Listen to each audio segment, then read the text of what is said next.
So we just saw how to write an n-dimensional vector x. It's a linear combination of n orthonormal n-dimensional vectors like this. We have alpha 1 times v1 plus alpha 2 times v2 plus dot dot dot plus alpha n times vn. And then we also saw that the ith alpha term is equal to the vector vi transpose times x. So if we want to decompose x in this form, we need to find alpha 1, alpha 2 through alpha n.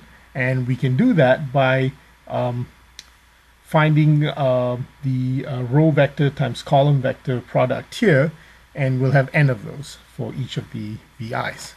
Alternatively, we can find all the alpha i's through a matrix vector multiply if we define an n by n matrix W that has as its first row the vector v1 transpose, the second row is v2 transpose, and the nth row is vn transpose.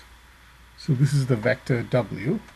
And let's see what happens if we take the product of, sorry, this is the matrix W. Let's see what happens if we take the product of the matrix W with the vector x. We have v1 as the first row, v2 as the second row, and vn as the nth row here, times x. Well, what's that equal to?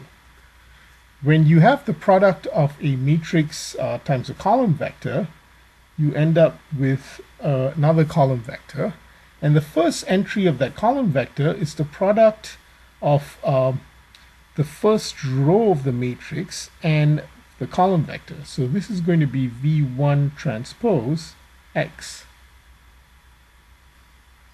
And the second entry is going to be this row times x again.